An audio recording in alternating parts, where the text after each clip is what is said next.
vendo como é que é? Não, eu tô te vendo. Aí, maravilha, Paulão. Certo, cara.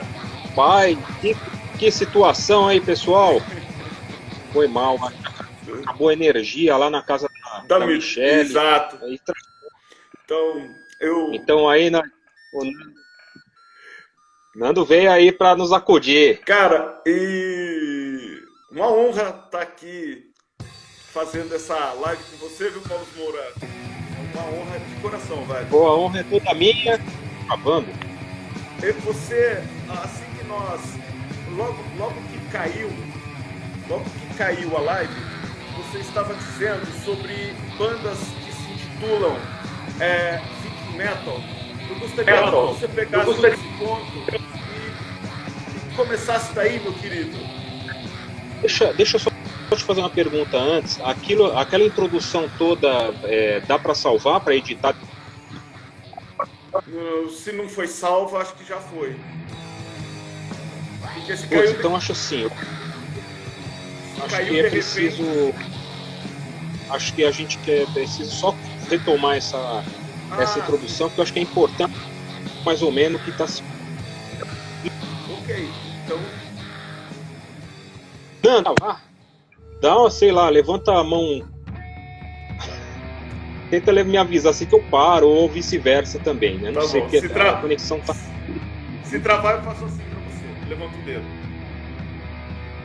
Tá bom, então... vamos tentar então, bem, pessoal que tá aí, vamos ver. O Drops de hoje é o Drops Live 14. Originalmente eu tinha combinado com a Mindu, né, de fazer essa live. Ela optou em falar, e o tema é dela.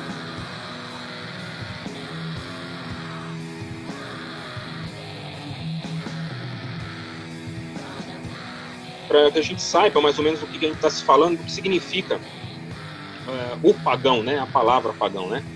Então, o pagão vem do latim, né? De pagano, das rústicas, né? É um termo geral, normalmente usado para se referir a tradições religiosas politeístas. Dito isso, também é importante destacar que é usado principalmente no contexto da mitologia greco-romana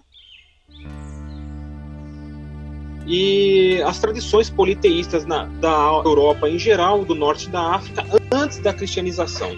Tá? Outra coisa que é legal o pessoal saber, isso para as bandas, é que no sentido mais atual o termo se estende às religiões contemporâneas, como a maioria das religiões orientais, as tradições indígenas na América, da Ásia Central, da Austrália, da África, bem como religiões étnicas que não são abraâmicas. Tá? Uma característica importante das tradições pagãs é que ela não pratica o proselitismo. Isso é muito importante, praticar o proselitismo. O proselitismo é muito feito pelas religiões abrâmicas, a mitologia viva, que é uma... Paulão, eu posso... Antes de você seguir, o que é proselitismo, por favor, cara? Pra quem não saber o que é proselitismo. Proselitismo é eu, através da minha retórica, trazer você para minha religião, persuadir você para que você siga meus dogmas daquilo que eu... no paganismo não tinha isso. As guerras que eram feitas no mundo antigo não era em nome de Deus, era em nome de terras mais férteis, era por outras necessidades, né? Era por caminhos de comércio, inclusive por rotas, por estarem perto, por locais de grande desertificação, estarem perto de rios, como é o caso de Ur, na Babilônia, que era perto do rio Tigre do Eufrates, ali no Crescente Fértil. Então as guerras eram feitas com outros motivos que não fosse o fato de você querer persuadir a pessoa a rezar, a aceitar o seu Deus. Então, o paganismo tem essa tradição, não praticar o proselitismo, que é isso. Mas por volta do século IV, esse termo pagão ele passou a ser utilizado por cristãos, né, no Império Romano, para se referir aos romanos que eram pagãos, que tinham as divindades deles e, né, que acreditavam nos seus deuses antigos. Eu acho que essa é a introdução que é para a gente entender mais ou menos o que essas bandas de metal estão se enveredando. Mas antes de entrar, eu acho que nas bandas brasileiras que já foram se enveredar, né, nessa questão do paganismo latino-americano, né, brasileiro. Uma pergunta talvez para você, Nando. Nós temos aqui no Brasil, por exemplo, 2 bandas que eu vou citar aqui, você pode citar outras, que tocam o Viking Metal, por exemplo, se inspiram no Viking Metal, se inspiram em outros tipos de paganismo, geralmente que vêm da Europa. 2 dessas bandas que eu vou citar é o Iron Woods, que é um baluarte assim, do metal nacional, mas que é completamente nórdico, assim. Ele tem as letras que inclusive fala do Valhalla, e tem toda uma indumentária que nos remete à região do norte da Europa. E tem o Fenrir também, né, de Cerquilho. Tem essa postura. Da onde que vem para você esse fascínio do padrão metal? Tá. Eu penso que no meu modo de enxergar, eu penso que já vem dessa cultura do metal. Porque apesar de nós brasileiros termos conseguido produzir um metal brasileiro, o que chegou para nós, o que chegou pra gente no começo dessa história toda, talvez tenha sido o metal inglês, essa galera do metal norte, vamos falar o caso de Diamond, que teve várias histórias, né, o Marcelo Fate, essa turma toda. Então, para mim, esse universo da cultura, da história europeia, deva ter acabado embutido dentro de nós brasileiros, e nós, como nós gostamos de repente, o brasileiro é um povo muito fuxiqueiro, né, mexeriqueiro, gosta de conhecer, é um povo que gosta de conhecer. Então, de repente, acabou trazendo essa informação, e umas informações tão interessantes, que as bandas nacionais, principalmente essas 2 que você citou, que elas vão muito a fundo nessas histórias, elas têm isso como a essência de querer mostrar para as pessoas esse conhecimento. Eu acho legal isso, cara. Eu acho que para mim vem muito dessa cultura que já veio do heavy metal. Que é uma Será que essa cultura não é muito porque nós tivemos uma educação eurocêntrica? Pode ser também, porque também, se fosse parar para pensar, todos nós temos também um pedacinho da Europa dentro de nós, né? Somos todos também filhos de ingleses, italianos, espanhóis, portugueses. Então isso vem embutido dentro da gente, já de alguma forma. Então essa curiosidade ancestral talvez seja o caminho que tenha feito com que o brasileiro se interesse tanto pela cultura, vamos falar assim, pela cultura dos outros, e não tanto, vamos falar assim, pela nossa cultura, né? Pelo nosso, como a Mitu estava falando, né? Pela nossa mitologia, a mitologia brasileira, né? Talvez seja essa o meu ponto de vista. Eu acho que, assim, a gente tem uma cultura e uma educação de uma tradição europocêntrica, né? Ou seja, da Europa, né? E que historicamente a gente aprendeu. Não é culpa nossa individual, mas nem sei se é culpa, mas é uma questão de imposição de época, de contexto histórico, né? A gente aprendeu sempre pelo lado da invasão europeia para o Novo Mundo, né? Então, o que chegava para a gente era que os índios eram selvagens, né? Que eram pagãos, com um grande teor pejorativo, né? Inclusive, os próprios jesuítas, eles defendiam muito os índios, mas também queriam catequizá-los, né? Porque era um pensamento que estava posto ali.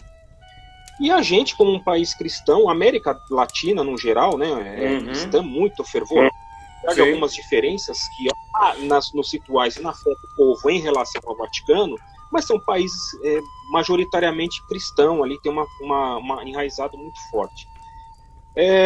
Então faz com que a gente, de repente, retardasse um pouco, querer entender os povos que viviam aqui, né? Com mais profundidade.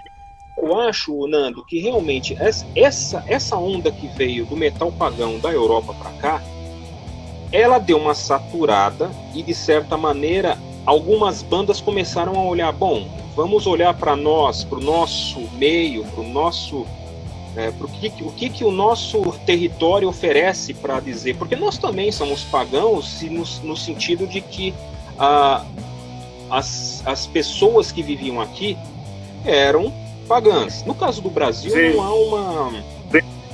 não foi descoberto ainda, não pelo que eu saiba. O pessoal que está acompanhando a live, se quiser, se tiver essa informação, pode colocar aí, a gente vai atrás. Mas o Brasil teve uma civilização, né? Como a Maia, Azteca, Tolteca, a Inca. E o que se temos um povo como civilização? São povos que têm domínio da matemática, arquitetura, meu céu, astronomia, tem noção disso. Todo esse conjunto de ciência dentro de um povo faz com que o povo, que você vire para ele e fala assim, não, é um povo que tem civilização, com vários conhecimentos acoplados dentro de uma cidade urbana, com seus problemas e tudo mais. A gente sabe que os ameríndios, eles não eram selvagens, uma vez que muitos europeus diziam, mas eles não conhecem a roda, mas eles conheciam a noção de zero.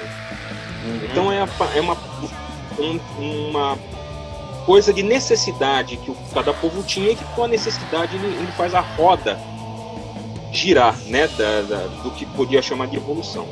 Agora, algumas bandas que eu acho que é importante dizer aqui, que começou a pensar nisso, e a primeira delas que eu me lembro, Nando, é a Templum, né, formada em 1994 em Mogi das Cruzes. Foi a primeira banda que eu conheci abordando temas pagãos latino-americanos, com faixas chamadas, por exemplo, Serpent of Orimpatia, ou Akbal, que significa noite, né, em maia, que tratou de Mictlan, que é os mortos, que era para os antigos mexicas o destino final a última etapa do caminho, depois que eles enfrentavam todas as provações na travessia das 9 camadas do submundo, levou aí as oferendas. Travou? Dá para levar? Agora pode ir. Pode. Então eles, no caso de Mictlan, tinha essa mitologia da travessia da morte, como tem em outras culturas. Eles levavam oferenda aos deuses, que seriam recebidos, e ali os senhores da morte acolheriam as almas. Então algumas bandas para olhar para esse lado. O Templo foi a primeira banda que eu vi usar essa você conhece o Templo, né, meu bem, ou não? Conheço. Você já ouviu alguma coisa dele? Eu conheço, sim. Que é um raw black metal, né? Eu vou só dar um oi aqui na galera que tá com a gente. Um minutinho. Red Bengueira entrou. Eric Stefan Hallen. Conhece esse caboclo? Não. André Luiz, grande André Luiz, boa noite.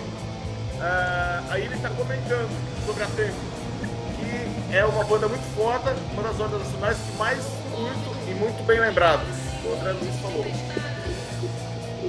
Pois é, André, a Templo foi a primeira banda que eu soube que usou uma temática assim.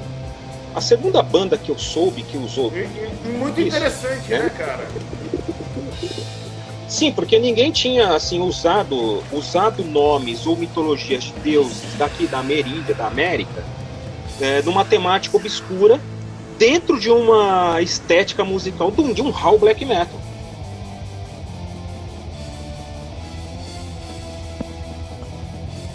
Beleza, voltou.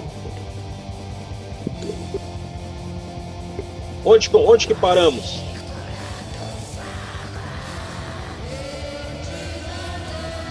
Onde é que nós paramos? No Templo? No Templo, que travou. A partir daí travou.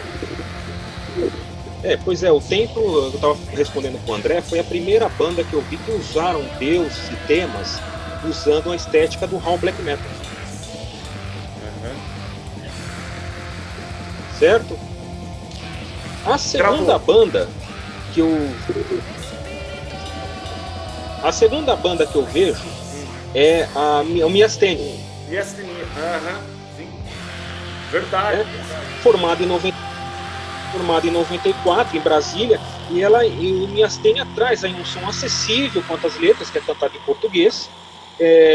O que para a época, quando eles entraram, foi uma novidade, porque as bandas tinham uma tendência de cantar em inglês, e eles chegaram ali com o Split, com o som do Denver, cantando em português. E também a estética de um black metal ali no começo dos anos 90, que também era acessível, mas foi uma das bandas pioneiras que começaram a tratar do metal pagão latino-americano. Uma terceira banda que eu acho que vale destacar também é o Mythological Cold Towers, que a Midu também mostrou a camisa, né? Formado em 94, sim, aqui em São Paulo. E eles, na verdade, eles lançaram uma trilogia, pelo que eu entendo, abordando esse tema, que são nos álbuns ali deles o Remote Meridian e Rímenes, o The Vanished Pantheon e o Immemorial. São 3 álbuns que contam a história da saga latino-americana pagã, com as faixas, inclusive, que eu destaco, uma das melhores que eu acho, que é a própria faixa Remote Meridian e Rímenes, e a Kakor, né? Que é inspirado, talvez, num livro aí do Carl Burger, chamado A Crônica de Kakor, que é uma mitológica narrativa de Gunther Haut. Quando ele veio para o Brasil em 68, ele lançou essa história baseado no Eldorado. Ele colocou a Kakor no Eldorado brasileiro. Quando ele esteve no Brasil, com um pseudônimo, ele escreveu isso, né? Chamado Tatum Canara, em 1968. O que você acha, cara? Boa noite, Júlio Godslayer. Juliano.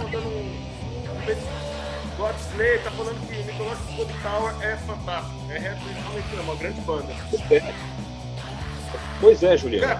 É isso mesmo. Então, eles não... Isso é legal. Tudo isso que você está dizendo é muito interessante, porque é um outro trabalho, do meu modo de enxergar, é um trabalho de pesquisa muito pouco feito, né, cara? Que poucas pessoas se interessam em fazer. Por quê? Quando você me perguntou qual porque o fascínio das bandas nacionais em contar histórias da cultura europeia, eu acho que porque um pouco de tudo também vem mastigado.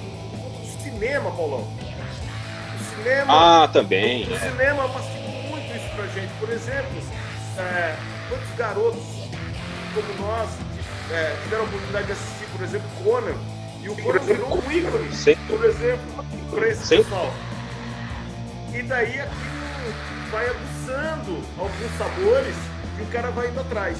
Então eu acho que um pouco de nós também não termos temos pouca banda falando sobre isso, é porque também temos muita pouca coisa mastigada para dar um gosto, para depois você ir lá e buscar mais. Então, provavelmente, isso faz com que essas bandas tenham um valor, porque elas foram atrás de algo que não está na cara. Você tem que correr atrás, pesquisar, saber se não é mentira, se não é uma balela, né? E entender tudo isso. Não é fácil. É um trabalho muito difícil de pesquisa que esses caras fizeram, cara. Não é. E também não é desmerecendo as bandas que tocam, que se fascinam pela mitologia europeia, porque isso não é esse Não é isso. É que é interessante. Só para deixar claro, né? Que, na verdade, a gente recebe uma glamorização dessa mitologia pelos filmes, pelos livros que a gente leu e que mexeu com o nosso imaginário de tal forma que aqui, como foi menos explorado e ainda é menos explorado, a gente não sente um pertencimento daquilo, né? Como se pertencesse a nós mesmos, né? Então, assim, a gente tem muita coisa aqui, muito rica, que eu acho que é importante a gente ter a ousadia de fazer, de pesquisar. Uma dessas bandas que eu acho, Nandão,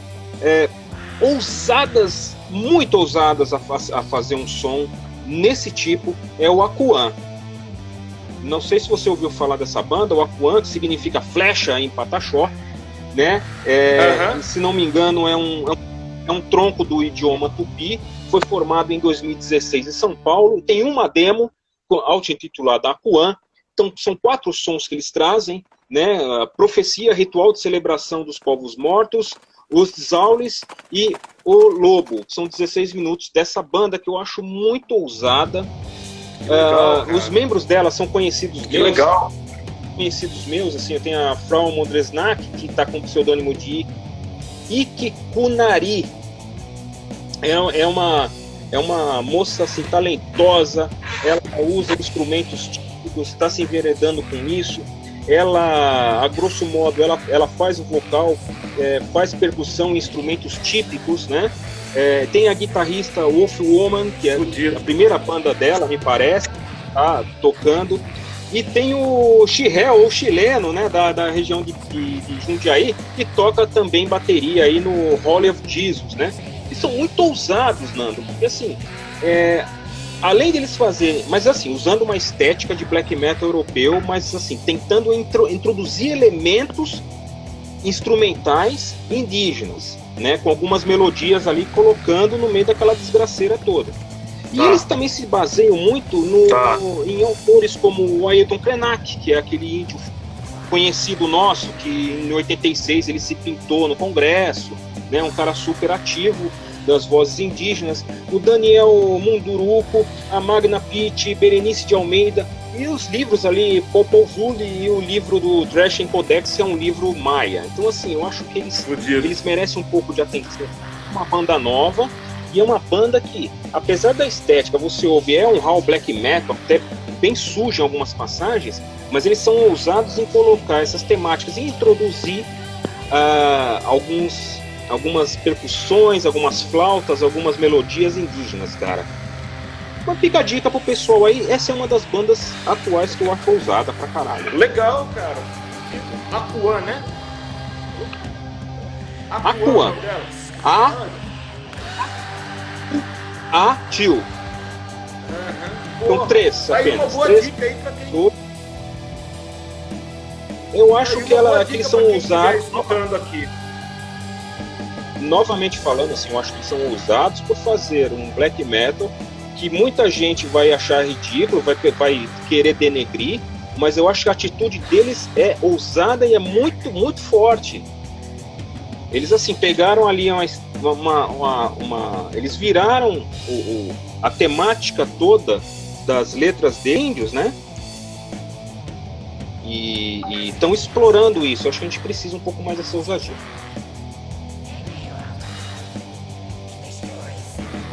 Então é isso, Acuã. Se der, vão atrás, porque é ousado. Olha, outra banda legal, que eu acho que...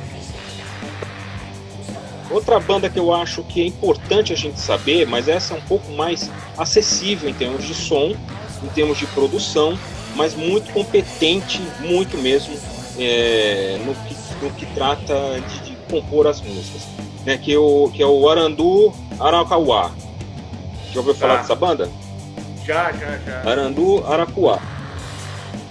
Em Tupi-Guarani significa... Eles são do Amazonas, é isso?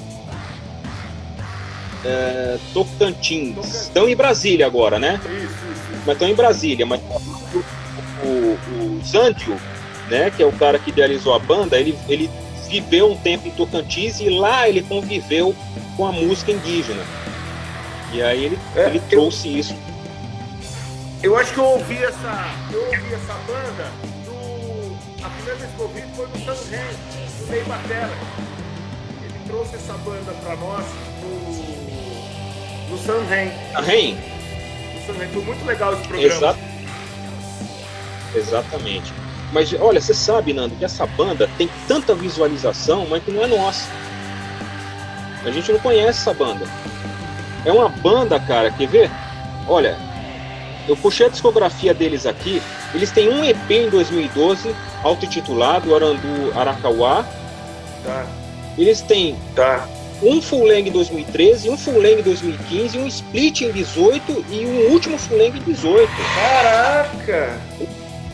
Eles têm material pra caralho. E eles têm vídeo na internet, se você quiser ver o som deles. que tem muita visualização e que aqui no Brasil você não vê ninguém comentando, não sei porquê, enfim.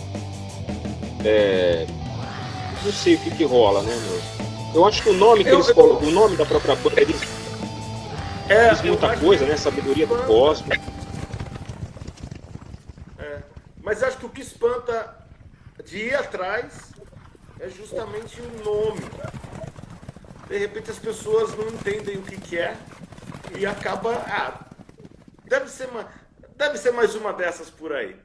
E não para. Eu acho que a gente escutar. Eu acho, sinceramente, de verdade mesmo, com dor no coração eu digo, eu acho que a gente tem ainda preconceito de olhar um indie tocando rock. Exato, preconceito. Mas é uma banda que quebra paradigma, isso me desperta uma admiração muito grande. Entendeu? Os caras, como é que eu posso dizer?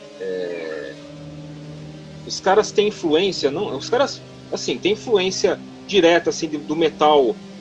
tipo, sei lá, Black Sabbath, mas eles também se enveredaram com músicas brasileiras regionais, tipo assim, Baião, saca? Eles foram lá buscar músicas tribais e trouxeram isso, e quando você ouve o som deles, você ouve explicitamente essas melodias colocadas no som deles, junto com um Black Sabbath, por exemplo, saca? A parte do metal que eles tocam é uma parte do metal que a gente pode dizer assim, é comercial sim, é um Metallica, é um Black Sabbath, que são coisas que a gente já está acostumado a ouvir, porque são bandas mainstream e tudo mais. Mas o que eles adicionam dentro dessa estética, essa banda sim, eu acho que mudou uma estética de língua, porque eles cantam em tupi, e de música, porque eles pegam realmente as bandas chavões, a estética, a construção do metal que o Black Sabbath fez e junta explicitamente os elementos das músicas indígenas. Então, assim, é muito forte, é muito poderoso, mas a gente ainda acha estranho isso. A gente não se identifica ainda com isso, né? Por isso eu acho que essas bandas são tão importantes, porque elas vão trazer... Talvez... Elas essa glamorização pra gente. Talvez nós não estejamos prontos para isso ainda. São vanguardistas, né? São bandas de vanguarda. Exato. Daqui a 30 anos, porra, esses caras tocavam cantando tupi. Isso. E daí a gente vai ver um monte de outras bandas fazendo a mesma coisa que eles, e aí vai ser atual. E aí vai se tornar... Pois é. Mas eles vão... E eles vão sofrendo alguns preconceitos hoje, né? Mas eles levam isso muito à frente. Inclusive, eu acho que eles têm muita personalidade para isso, tanto o Aquan, né, também, quanto, por exemplo, a Earth and Sky Productions, que é a gravadora que apostou neles, né? Que legal! E essa gravadora, ela tem bandas que não só... não é pagão só americano, ameríndio, né? É pagão assim. Ela tem outros lançamentos, bandas pagãs do mundo inteiro, e que apostou nos caras. Nando, eu acho que assim, cara, é essa a dica. Tá e uma última coisa, para não se estender tanto, como é importante a língua, né? O idioma, né? Como isso é importante para nós e a gente não se dá conta. Por exemplo, o Brasil, o Portugal conseguiu manter o Brasil nessa extensão territorial que nós temos hoje, porque eles obrigaram a gente a falar português. É o único país da América Latina que fala português. Exatamente. Isso manteve uma unidade. Com tantas diferenças que a gente tem entre o cara que mora no Acre no início do século para o cara que mora no Rio Grande do Sul, a língua conseguiu esticar, fazer essa ponte do que nós nos reconhecemos por ela. Então, assim, uma banda que chega para cantar aqui é uma coisa muito foda, porque ela está buscando uma essência de pensamento, uma essência de pensamento que está ali na terra, que teve aqui antes do português, é claro. E uma última coisa que eu acho que é muito interessante, que tinha que trazer para cá, algumas palavras em tupi que a gente fala e não se dá a menor conta. Eu fiz muito pouco de tupi com o professor Gilberto de Mauro, algumas palavras, mas também não se fecha a turma, e enfim, a gente se perde um pouco com isso. Mas, por exemplo, Tietê significa caudaloso, né? Era um rio, hoje é caudaloso do esgoto, né? Mas era um rio naturalmente caudaloso, grosso, e que não vai em direção ao mar. Isso que é incrível, né? Porra, que legal. A Anhanguera é um rio que o Mário de Andrade fez um poema enorme. Ele conta das águas caudalosas do Tietê, né? Ele segue rumo ao país, ao sertão do país, né? Ele não vai para o mar, né? Sim. Tem a Anhanguera, cara. Sabe o que é a Anhanguera, mano? Não sei. A Anhanguera, Nando. Não, eu também não sabia, eu fui pesquisar, né? A Anhanguera é espírito maligno, né? Ou diabo velho. Olha, putz, porque mas a Anhanguera, é interessante, porque foi um cara, a Anhanguera foi um cara, né? Pois é, que os índios diziam que ele era o diabo velho. Porque a Anhanga é espírito. Outras palavras, por exemplo, avaré significa missionário. O nome de Congonhas, por exemplo, tem origem na palavra, na planta congonha, né, que é um arbusto medicinal. Abacaxi, cara. Sabe o que é abacaxi, bicho? Olha só que maluco. Abacaxi é aqui Iba, que quer dizer fruto, e caxi, recendente. Então, abacaxi, portanto, é fruto que tem um cheiro agradável. Ao pé da letra, é isso, abacaxi. Porra, que legal! Né? Perereca, cara. Tem um cheiro agradável. Perereca é verbo. Perereca é verbo intransitivo que significa saltar, pular, saltitar. Cara, essa aqui é fantástica, Nando. Pindaíba, cara. Sabe o que é pindaíba? Não, mas... Pindaíba é anzol. É anzol ruim, que não pesca. Puta, cara. Você leva um anzol, pesca, você não tem nada. Você tá na pindaíba. Você... Porra, que pindaíba. Bom, tem outros aqui, outras palavras, quer dizer, um monte que vocês conseguem achar, né?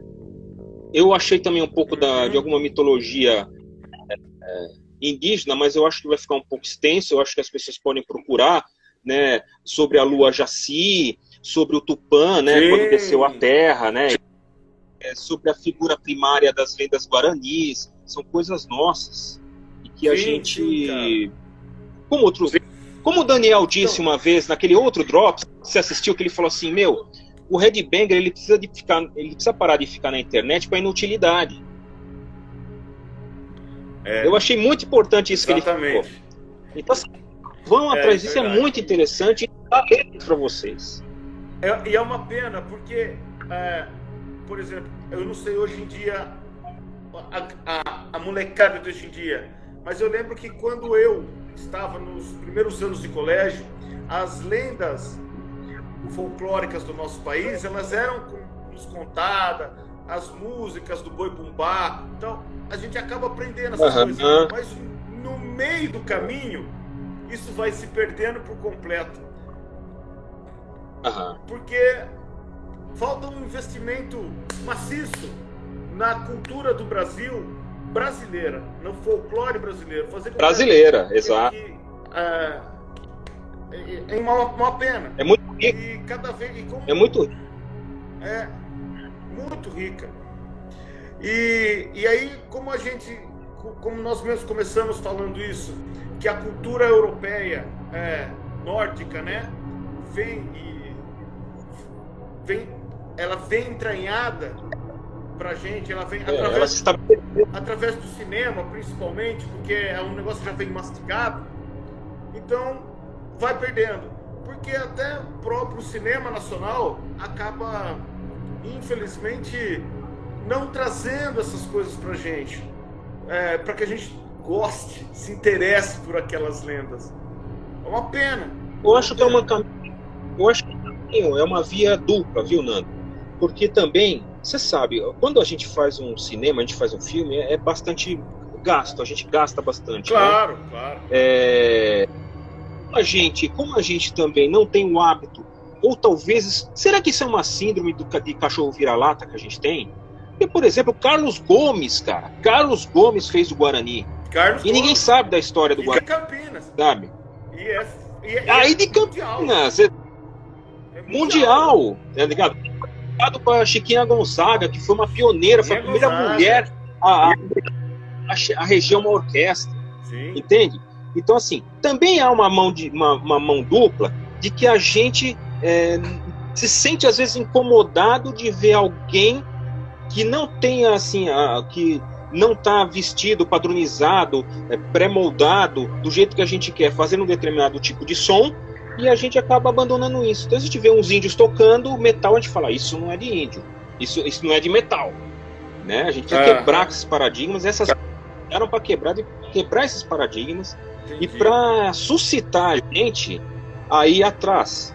Então, assim, sem preconceito, vai atrás dessas lendas, vão atrás dessas histórias. Vocês sabiam, gente, para quem está acompanhando nós, eu juro que é a última, não é a última que eu vou falar, para não estender mais. A sereia, o arquétipo da sereia, né, aqui no Brasil é chamado de Iara. A Iara é uma sereia, é uma sereia indígena, e também, assim como as nossas conhecidas gregas, nos seus cantos encantavam os marinheiros que se perdiam e morriam indo atrás dela.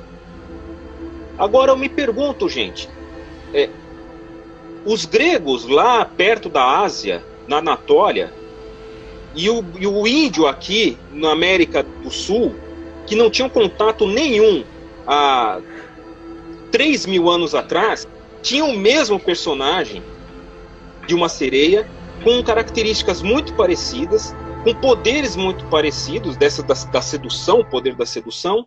Sim. São povos que nunca se viram. Sim. E a gente só fala da sereia grega, a homérica. E a gente tem uma sereia aqui, nata, entendeu? Brasileira, sim, que é a Iara. Sim, a Iara. Fica aí uma dica um pouco pro pessoal entrar nisso, né? Porra, cara, interessante. Porque às vezes nós não paramos para analisar essas coisinhas pra aí, ó, tá na cara. Putz, cara. A Mi, quando começou na live dela, que infelizmente ela caiu por conta da luz, sim, né? Da energia, ela falou, por exemplo, da mitologia hinduísta. Sim. Cara, se você pegar a mitologia hinduísta do Ramayana, se você pegar a Suméria, esqueci o nome do livro deles, do código deles, enfim, se você pegar todas essas mitologias e fizer uma literatura comparada, você vai encontrar os mesmos princípios, que são os mesmos arquétipos da natureza, só que interpretados de modo com que o povo tinha ali. É evidente que a geografia, a temperatura, a comida, tudo isso interfere, né? Mas os arquétipos, os princípios são muito parecidos e é muito gostoso de estudar. Então, assim, não tenham preconceito com bandas brasileiras que queiram se trajar como índios e querer fazer as músicas dele, divulgar isso. Isso é muito importante pra gente como país. Talvez a gente acabe, com essa live, ajudando o pessoal a ficar um pouco, tirar esse preconceito eu espero do armário, né, cara? Eu espero realmente que a gente vença isso, né? Que a gente seja cada vez um pouco mais aberto para a gente entender. E quanto mais a gente entende, compreende e trabalha a empatia nessas situações, mais a gente tem condições de ser um povo mais feliz, né? De diminuir os distanciamentos. Né? Eu espero que o pessoal goste. A gente vai subir para o canal do YouTube essa live, como as demais, né? Um programa que está aqui da Dark Wave, que é feito no Instagram, que vocês sigam também o Instagram da rádio, e a gente tem que trazer alguns temas. E a gente às vezes se estende um pouco, né, Nando? Porque tem tanta coisa para falar e a nossa capacidade de síntese às vezes não é muito boa. Exato, é muita coisa. Bom, Nando, olha, de minha parte, eu falei pra caramba, eu não sei o que você gostaria de falar, de pontuar. Eu praticamente, O que eu vim fazer aqui foi realmente, como eu expliquei pro pessoal a hora que eu voltei, além de substituir a Mitu, era poder te dar voz, porque eu não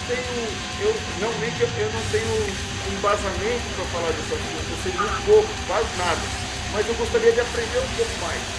Então, com essa sua live, com certeza, algumas coisas eu pude absorver, legal pra caramba, e poder tirar muita ideia do que fazer. Por exemplo, escutar essas bandas que você citou e dar uma oportunidade para elas, de elas entrarem na minha discografia. Então, eu acho que... Claro, postei. Esse foi, para mim, foi a mais importante do que a minha opinião, nesse caso, foi poder escutar o que você tinha para dizer. Da minha parte, tá perfeito. Que legal. Acho assim, eu acho que às vezes quem for ouvir o Apuã, né, ou como é que chama? Deixa eu lembrar aqui. O Arandu Araquá. Vai se sentir incomodado no começo. Provavelmente vai sentir que alguma coisa não está encaixada, vai sentir algum incômodo, mas é isso que é para acontecer. É para você primeiramente sentir esse incômodo da estética, entendeu? Para te causar um pouco de mal-estar ali. O que está acontecendo? Quem são esses caras? Que tipo de som que esses caras estão fazendo? Porque, sabe, misturando metal com música indígena. Só que, pessoal, vocês lembram que o Slaverd mistura isso lá e vocês aceitam eles aqui. Né? O Slaverd fez a Yggdrasil lá, que é toda de violão, com voz, né, de Odin, pá, e todo mundo adora. Eu também adoro essa música. Então, assim, por favor, se você aceita fazendo isso lá, vocês têm que aceitar, vocês têm uma obrigação moral de aceitar o que esses caras estão fazendo aqui com a música indígena. Ou pelo menos dar uma oportunidade para eles, né? Pelo menos dar uma oportunidade para eles e sentir esse incômodo. Exato. Esse incômodo que vocês vão sentir é importante. E esse que é o legal. O legal do metal é isso. Porque ele está lá para te provocar. Se ele te provocar, chegou no objetivo. Está no caminho certo. Se provocou, chegou no objetivo. É importante. Exatamente. Nando, eu acho que a gente entendeu. Tirou da área do conforto, é importante, incomodou, né? Então isso é importante, fica aqui. Olha, André, muito obrigado aí, tô vendo que você escreveu. Olha, eu estou à disposição a qualquer um de vocês, não para dar aula, não, para conversar, porque a gente não sabe das coisas, a gente tem que pesquisar, a gente tem que ir lá ler, e tudo isso é uma troca, uma sinergia, é uma troca de conhecimento. Isso é a coisa mais importante para levar numa discussão de qualquer esfera. É claro que a gente fica nervoso com algumas coisas, porque a gente tem essa condição de ficar nervoso, às vezes não está muito bem, de você ser um pouco mais ríspido em qualquer discussão, mas é sempre bom manter foco e a importância de que numa discussão como essa, que eu estou abrindo algumas coisas aqui, vocês discordem, vocês procurem, vocês achem um embasamento, podem falar comigo, a gente discute, eu vou ter o maior prazer de conhecer assim, de outras perspectivas. Beleza? Tá certo. Nando, olha, de minha parte, eu acho que... Para fechar, então, eu quero agradecer a todos que voltaram para a live, deram uma oportunidade de escutar tudo que nós estamos aqui conversando. Domingo que vem tem outra live, tem outro Drops Live, um outro tema super interessante, vale a pena estar conosco. Valsora, obrigado pela oportunidade de estar aqui contigo fazendo essa live. Uma honra substituir a Midu. Espero que vocês consigam fazer uma próxima live, dando uma continuidade a esse assunto, que é um assunto muito interessante e ainda dá muito pano para manga. Nossa! Né? Bom, Nando, muito obrigado também, que você salvou o Drops hoje, né? Se dispôs a entrar, pelo menos assim, pra gente salvar aí o Drops, porque, pessoal, a né? Caiu a energia elétrica dela, a internet já estava ruim, travou tudo, e a gente queria fazer essa live de alguma maneira para manter esse programa em respeito também às pessoas que entram para assistir. A gente faz divulgação, de repente vocês entram, não tem nada, isso é muito chato. A gente precisa ter uma fórmula de sempre estar aqui, manter o nosso compromisso, tá bom? Então, eu agradeço a todo mundo que entrou, que se manifestou, ao Nando aí que entrou, salvou aí a live, o Drops de hoje.